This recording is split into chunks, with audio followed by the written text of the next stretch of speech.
Aziz Ndiaye ñi ci des naan ko Abdoul Aziz Ndiaye ndax turu papam biñ ci toftantal tey nag dinaa leen wax parcours jàmbaar ji am na parcours bu riche ñu bëri dañu yaakaar Aziz Ndiaye ci làmb rek la mëne déglu leen ma bii parcours bu riche xale bu ne mën na ciy jariñu. moom Aziz Ndiaye nag banlieue la fekk baax maanaam Géejawaay la juddoo foofu la yaroo foofu la màggee foofu la defee enfance am yëpp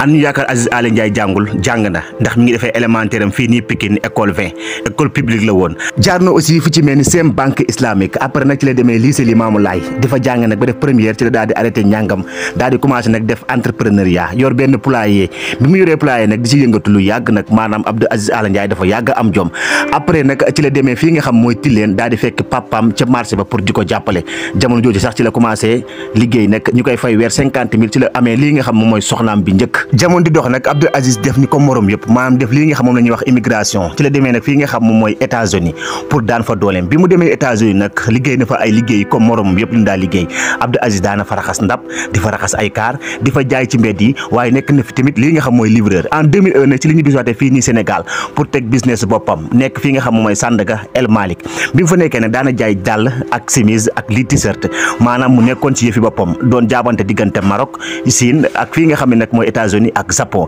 2004 2005 nag Abdou Aziz Ndiaye daal di song lii nga xam moom mooy milieu làmb bu mu duggee ci làmb nag njaaxaloon nañu bëri ñëpp doon yaakaar maîtrise làmb parce que ñu fekkoon ci làmb ay ténor lan woon waaye bu mu dikkee dafa marqué empreinte bu baax ndax Abdou Aziz Ndiaye ñëpp xamoon nañ ko temps yooyu làmb yi gënoon mag Sénégal yëpp moo ko doon tëgg nekkoon nag ci gannaaw kii nga xam mooy Balla Gaye 2 bokk na sax ñi may Balla Gaye 2 confiance maanaam ñi ko may ay ndam yu bëri moo tax Balla Gaye 2 fu mu toll mi ngi sant kii di Abdou Aziz Ndiaye waaye après nag ci la jógee nag si làmb nag daal di dem ci lii nga xam ne nag moom la gën a xam nag muy agroalimentaire daal di créer nag ay yëfi bopp li ci mel ni ABC Aziz Business Compagnie mu nekk benn société bi nga xam ne ni société agroalimentaire lu jëm ci diwlin ceeb warga ak lépp li nga xam Sénégal dañ koy jëfandikoo mu jëm ci biir rek Aziz Ndiaye moom moo ci mën mu nekk benn société bi nga xam ne nag jël na si ay sénégalais yu bëri ñu ciy liggéey bokk na ci li nga xam ne nag mooy réalisation yu mu def Tiwaawoon saa bu ñu wootee Abdou Aziz Ndiaye moo ci mëne barki dem moo Ndiaye rek moo ci toogee ak lépp li nga xam ne këru diine bu mënti doon Abdou Aziz Ndiaye moo ci mëne coronavirus bi aussi gis nañ ko bu dugal si xaas bëri fii nii Sénégal tey nag Abdou Aziz Ndiaye la nekk référence fii nii si Sénégal nekk nag borom ABC Aziz Business Compagnie